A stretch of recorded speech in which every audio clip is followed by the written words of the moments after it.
you. So I use Google Slides all the time. I mean, for note taking and things like that. But I've also started using them for assignments and for activities and projects and things like that too. So there's just a few little things. I'm sure there's tons of other things that I've used it for that I've forgotten to put on this. But here's just like a few little quick ones. So I just started using these for assignments. I put hyperdocs on the list, but that's like an entirely different like TNT. That would be a whole thing of its own. So I think there were some leaks sent out back when we started doing virtual learning. But hyperdocs are just any way that you can put all of your stuff onto one like Google Slide presentation, and instead of the kids going to Google Classroom and opening 15 different links or assignments, you can just put it all in place. But like I said, that one would be an entirely different presentation by itself. I started using them for vocab assignments this year, so you can create any kind of template that you want. There's also some that you could use on Google that you could just search and find. This is one that I made. So the students for this past unit, they had a list of vocab words. So what I did is I just created this first slide, and I created a box that had the word, the vocab word, and then I left an empty box open for them to go in and type in the definition for themselves. And then I put a box for them to upload, so they had to find a picture that they could find on Google that would represent that word or that definition, or some little quirky way to remember the word or the definition. They could create their own image, like with shapes or anything like that. And then they had to type in the box just their own little way to remember that. So they did that. And it's also really nice too, because I made 3 different versions of this. So there were like, one was an honors version where they had to do all of this. And then one of them, I deleted this box at the bottom. That was for some of my other students. And then one, I deleted this whole thing on the right entirely. So they were just doing words and definitions. So you can differentiate it however you want, just based on how much stuff you want them to put on the slide. And then I just duplicated every slide for every single vocab word. So I created the first slide and then just put all the vocab words on each slide. And then when you go to share this on Google Classroom, when you upload an assignment, you can make a copy for each student. So when they open it, all they see is their copy, and then they just type and edit it as they want. So here's one that was an example of what a student turned in. So then when I go on Google Classroom to grade, I just flip through each student, and you can really quickly just go through and look and see what they've turned in. So they have put in pictures, they put in their words, and it's really quick to grade because you're not like really looking at all the stuff, but you can kind of go through it and flip through it really quickly to see if they've done it. So I've used it for vocab assignments. I like that template. It's really clear. And the easier thing to do, like if you just left open spaces for them to type, it gets messy. But by creating like a box like that, they have to type in the box, and then it keeps it organized too. I like that. So Can that you share that out? Yeah, Like I can share that. Okay. Yeah, and to do the box, I just did, I think, an insert and a table. Right. And then just did a 1-column table and did This this is out. already done. Looks nice. But that's what I've started doing on Google Docs. When I want them to do an assignment, instead of them just typing and then moving everything Right. down on my page, you just create a box and Yep. then they have to type in it, and that makes it all organized. So they create a text box in there, right? I've already got the box. Oh, you've already got the box. So that Okay. they just will click on this box and then type. And if I want them to be typing in a certain size or color or whatever, I can already go ahead and put that. So could they type and type and type forever and it will just keep it? The table. Yeah, The because shape. I made it. I got it. Yeah, I made a table instead of a shape. Now they could type and type and type and type and type. Okay, so then will a little scroll bar or something appear? It'll just make this slide for them. You'll see it fall off the slide. Oh. Okay, okay. Yeah. Is that possible to do? They'll do it. No, I mean, is it possible to put like Like a, I don't know what that would be called, where you, like if you typed more than what was in there, a scroll bar would appear and you could, oh, I don't know. I know when you do like a table on any other thing, you can change the way that you view the table. I think you have to go in and format that cell. Yeah. Can't remember. But kind of like on Google Sheets, you can change how you see each row. Like you can either stop or I wonder if you could do it like that. I've never tried it. oh no. because on Sheets, you can change it where you see the whole text, or it stops at a certain point. You can click on it, view it, but it like cuts it off. Oh, okay, yeah. But I've never tried it. But I've never had a definition that's that long, unless they're just being an honorary student. And they Right. Typed, 500 words. I've never seen them do that, but there's always that one. Right. So then I've also I've done a section on Pear Deck too, so I'll just kind of go into this one a little bit. Pear Deck is an add-on. So all these next ones that I'm going through are add-ons. So if you are on Google Slides, let me show you. This bar at the top, if you click on add-ons, these are the add-ons I use. But if you want to get any of them or add any of them or delete any of the ones you have, just click get add-ons. And any of the ones that I use, like you could just go to get add-ons and search the name of that. So these are the ones that I'm installed. But at any point in time, if you want to add any of that stuff, you just go there. And then when you want to run those add-ons, like the ones I'm going to show you, you just click on add-ons again and then click on whatever it is you want to show. So Pear Deck is the first one. It works kind of like AirPod for anybody that uses AirPod. Oh, I don't have a Pear Deck thing on that one. Let me open this one. So this slideshow, I had already put some Pear Deck questions in here. So it's just a way to get your whole classroom kind of involved on the same thing. So you can run it as a live presentation. So this slideshow I did with some Pear Deck questions. So when you click that add-on, you open the Pear Deck app, and then this menu bar pops up on the right-hand side.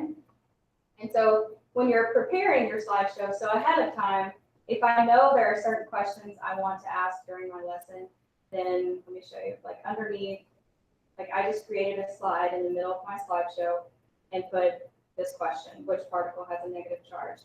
And then on the right-hand side, you just click which type of question you want it to present to the students. So when you start your lesson, the students log in with a code. I would have clicked start lesson, I'll show you that in a minute. But they log in with a code, and then on their Chromebook, they see everything that you're doing. When you click a slide next, it'll click there next on there. So they have to stay with you unless you do it at a different pace. But when that slideshow, when I click next and this slide pops up, on their end, they're going to have a spot to type in an answer. So you can click that they do text answer if you want like them to just have a clue right. You can do choice if you want them to do multiple choice. So this one was a multiple choice slide. You can see that I already had 3 choices from them to choose from. They had to pick either proton, neutron, or electron. And you can run a report when you're done with it to see who put each answer, but when you're doing it, it doesn't show who put each answer. So when I would do this in a classroom, I would give them a chance. It would show at the bottom like 15 of your 15 students have responded. So I know when they're done. And then you can click the results to see what it is. So it pulls up like an instant poll, like, 12 kids voted for proton, 3 voted for electron or something. So that can be like an immediate feedback, like, oh, you guys get it, we can move on, or oh, you guys don't get it. Over that again. But you can make all these different questions. There's like I said, the multiple choice. There's a number if you just want them to type in a number. There's a link to a website. So if I wanted them to get off of their notes and everybody go to another website, you can just force them to click on that link. They don't have to get out of the slideshow. They don't have to, did I type in the website right or whatever? It just sends them straight to there. So I've had them do that. Like if I had something in the middle of my lesson, they had to go to this website, complete this activity, and then come back to the lesson. Like I've had them do that. Now the draw and the draggable ones, if you wanted to do a question like that, that's part of the premium version, which we have free right now, the free trial. I just haven't started the free trial. I've gotten away with all these for the past 3 years without using any of the other stuff. So once your trial runs out, you could still use all the other. So I've done this as a live presentation, like they answer these as we go through class. I've also done this as, if anybody were to be absent this day, I could send them the link to the Pear Deck slideshow, and it can be self-paced. So when I click start lesson on the right-hand side, I have 2 options.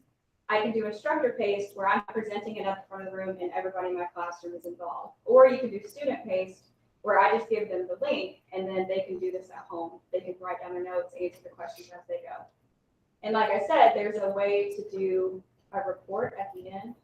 So like this is an example of a report I ran after a class. So there were the 14 kids that were in class that day. And if I want to see like, hey, was a kid just messing around the whole time? Or was there something they just didn't understand? Like, did somebody miss every single question? I can go through and these were their answers for that day. So I can see too, like, obviously everybody understands this question. Everybody got it right. But if there's ones that people didn't, like there was one person that missed that one, I may want to address that individually sometime. So did you have to ask them to input their name like you would on forms, or it automatically does that? It's through Google form. It's all through Google. So when they sign into Pear Deck, it links Gotcha. up. So they didn't have to type in their name or anything. It's just automatic. And then, like, you could also do reports for kids that weren't in class. Like, if you wanted to make sure that they did it, you could run a report to see if they did the answers. So I've done a live presentation. I've also done this as like an in-class activity. So I use these as just a task card thing. Since I didn't want all the kids like touching the same cards this year, I did this. I had already had these slideshows or these slides typed up because I had used them and printed them out to put around the room. But instead of doing that, for each one of these slides, I had gone to add-ons and went to Pear Deck and then just did like a blank text question. Like I clicked text for each one. And so this was like a speed review thing. I gave them like a minute to answer each question and then I clicked to the next one. So they had about a minute to answer each question. And instead of them rotating around the room, it was just a way for them to do it in their seats because we have different ways of doing things. So that was an option. And then this one too was when I had 20 kids out for quarantine. So I sent the link home and they did the questions at home too to make sure that they understood what they were doing. But that was really quick too. This took me like 5 minutes because I already had the slides ready to go from when I did it last year. I just clicked on each slide, went to Pear Deck and just clicked text to add a question box to each one. So when they logged in, they got on and just did the questions real fast. And it's pretty nice too because, like I said, you're not embarrassing anybody when you pull up the results on the board. You know, you've got like everybody's answers. And most of the time, if you do multiple choice, like nobody's putting in anything inappropriate because you gave them a list of things to do. But you're seeing like real quickly how many people understand what the topic is and how many people don't understand it. Have your kids take notes off of these? Yeah. So like they've got their Chromebook open, but you still see that they're taking. Yeah, and that helps too because my room is laid out kind of weird, like the board's to the side. So when everybody logs into their notes, they can all see it on their screen. And if I don't trust them, they just put their Chromebook flat on the desk. But they've got the slides to look at and they've got their notes out to the side of it. That's my next question. You can't like force this pin where they can't open anything else. No, but I just make them flip their Chromebook over to where it's just flat on the desk, and obviously I can see it's Yeah, if they're doing this during your presentation. Yeah, they make it pretty obvious. And they're doing their notes on the paper. They're just looking at my screen unless they're typing in an answer. So if I'm not on one of those question slides and they're on their Chromebook, then they're obviously wrong.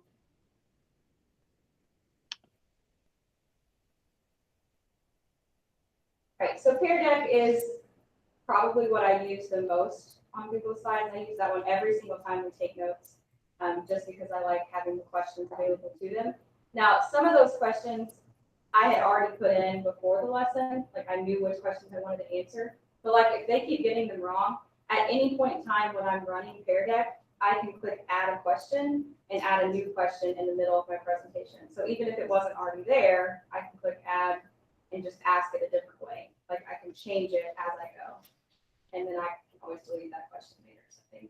But if like a certain class is struggling with a topic that the other classes didn't, while you're in the middle of your presentation, you can add a question and do something that way. Or you can add like a draw thing, or you can just completely add another website to take them somewhere and do something else. So you can change it as you go. You don't have to have your questions ready before the lesson starts. This is another one I started using last year. Lucidchart is an add-on that you can put on Google Slides. So this one we made, I call them mind maps, I don't know what they're called, but like you could do like Venn diagrams or you could do any kind of graphic organizer. This one we did when we were ending our viruses unit, which was really appropriate. because that's like when we left school. But let me show you. So if I click on that one, I just showed you like what it looks like when it's done. So at the beginning of the year, did you just have students add those on to their? So they can make their own, like they can put Lucidchart as an add-on on theirs. But for this one, I just put it on mine. Okay. And we did this as a class. So when you click that add-on for Lucidchart, it just pulls up like a blank slate, but there are templates. So if I went, like if I were to make a new one, you can either do a blank document or from template. And they have, show you the different templates. There's a flow chart you could make. There are like little timelines. Like if you were to do this in social studies, you could make a timeline. There are idea boards. Like if you just wanted to have a list of ideas, or like if they were brainstorming for a project. Like I said, there's Venn diagrams that you could do in class. Mind maps is what I did for that one. You can make it look like a spider web, like you could do the sticky notes like I did. But there's tons of different templates that you can use. I did this one in class because I wanted them to help me fill it out. So I made the big sticky note in the middle, and then I told them, what do we know about viruses? So one kid was like, well, we know they're not living. So we added a new sticky note for not living, and then I had 3 kids tell me why are viruses not living things. So I just added the sticky notes in class. Like this took maybe 15 minutes, but this was part of our review for our test. The kids just helped me make it. And we did a different one for each class. So every class had to help me make theirs. And then what I did is when we were done, I just saved this as a PDF and put it on last year's Haiku. But then they have this as a study tool. So we've done that before too. And if they added Lucidchart, so if they went to add-ons, I just had it online. But if they had added Lucidchart diagrams, they could have made their own. Like for the units that we didn't do this, and the kids that liked it, they could make their own for the next unit as a way to study. So that was kind of cool. Some of them are just so visual that this was like fun for them to make. And while they're making them, they're remembering things that they need to put on their sticky notes, and that was another way of reviewing before the test. So on Lucidchart, your final product is a PDF? So this one, I just inserted it into the slide. So it can run through Google Slides, or it can be its own thing, entirely it's on its own. So I shared it, I think as a PDF, so they couldn't move things. But you can just share it as a link too. I can share it, get the shareable link, do it that way. So if we hadn't had time to finish, like I could share it and then they could finish it. So that's what I was gonna ask. If you share it, the person you share it with can edit it. Yeah, you can give them edit access. Do they have to have the Lucidchart on their computer to edit it? The ones that used it last year, I think they added Lucidchart as an add-on to their Google Okay. Slides. Yeah. But it wasn't hard for them to add it to it.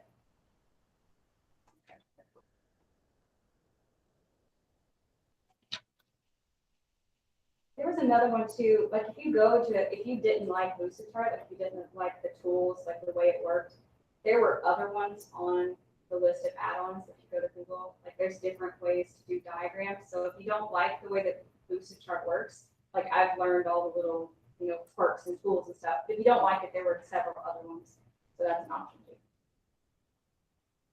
And then these last two, these are just kind of fun things. These aren't like productivity things. Icons for slides and docs, that's an add-on. The way that one works is you just pull that menu bar up on the right-hand side, and you can add any icon to your slide. Like if I was looking to add, flair to my presentations, you can add icons for like a globe or, any little thing that you can imagine. You can change the color. So let me show you what that. I don't know why I keep getting back in there. This one right here, icons for slides and docs. I don't know why these aren't working. But this one, it usually opens it up to the right, and it's got a list of icons. Like I could search dog, and it's going to pull up like a little symbol of a dog, and you can just add them to all your slideshows. And then this add-on is called Pixton characters. So it kind of creates like a comic book type look to it. So you could add like a little avatar to different slideshows. There's also a Pixton EDU website that you can have kids make comic strips. So if you're looking for a good way to do projects, the kids can add that on too. Let me show you. What do you do? You know where these are not shown. Do you see this? Yeah, I do. Like they normally.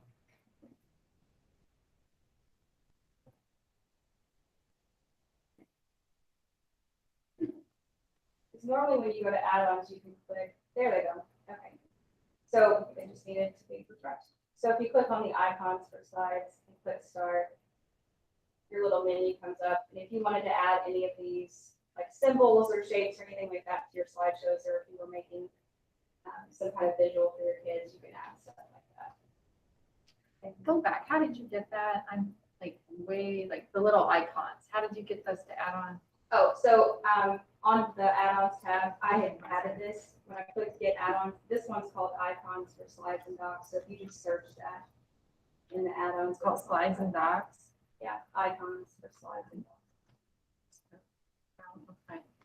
And then the other one that's on this page is fixed on comics. And when you open that, Is it called Platicon, you said? that's what the company's called. Oh, so I can Yeah. get that one? Yeah, click on that. So this one, like if I wanted to put like a quick little avatar, if the kids wanted to put stuff in a presentation, you can just pick like a body type and put their hair, you can customize what they look like. And I can see the kids like getting really into this. Spending all day on that. Yeah. Content. But if they were trying to do a project where they were making a comic strip on Google Slides, or if they were trying to do something like that, they could definitely use this. And then they just pop right into your Google Slides. So you could use that for anything. You could use it for like on the board when you walk in, like you need to get your paper out, and it's like holding paper out. Stuff. But then, like I said, this Pixton, it's not only an add-on for Google Slides, it's a website entirely on its own. And branch out here.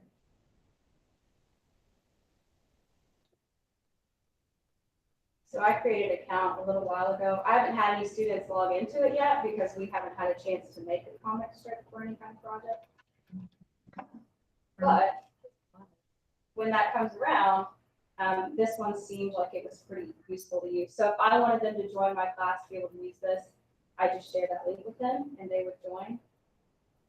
And then like what the kids would see is they can make any comic they wanted. So if they and to make a comic strip, like if they can choose the background, their characters. And I know a lot of the websites I've tried to use in the past had like a 30-day free trial, or it had like you get one free comic, but this one seems to be pretty helpful and not like you get 20 days and it's paid, you have to pay after that. This one seems like it's pretty easy to use. And so when we get around to project time, this one would be a good one for them to use. Now this is the whole website. Like if we were just doing the Google Slides, like you could just add in characters and that's it. But if they went to the website, they could make their whole comic. And I haven't noticed that there's like a limit on panels there, so they could make one as long or as short as they needed. Okay. I just put it here. They love this event. And I think that was the last app. Yeah, that was the last app. But if you ever get like the idea that, hey, you want something to be on Google Slides, it's probably already on there. So if you go to that Get Add-ons, you can click the menu bar. There's some that are just strictly related to education. There's some that are creative, like the icons and the comic and all that stuff was under creative. And then you can just kind of browse through what's popular at the time, see. And then any of them you want, you just click on that. Like if I wanted to add Nearpod, I could just click install, and then it's always on my Google slideshow at any time. You just run those out. That's all I got.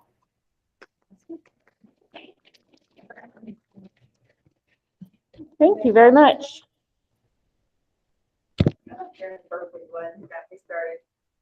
You can do so much more with the slides than you can in a document. Yes. So she says she did a lot of her papers that way. Yeah. And so now that we're reformatting and reorganizing a lot of our tests, we do it that way. Because you can make more fonts and shapes and it's easier to work with. And the just make Google Slides things. are just as easy to turn in on Google Classroom as docs are.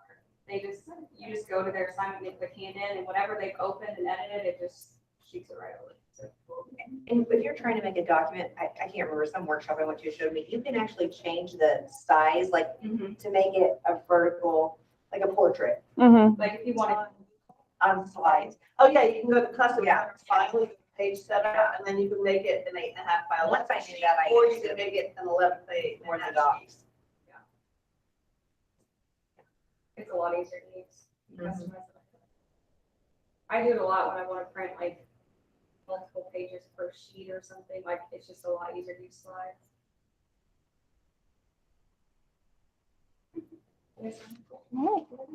Thank you very much.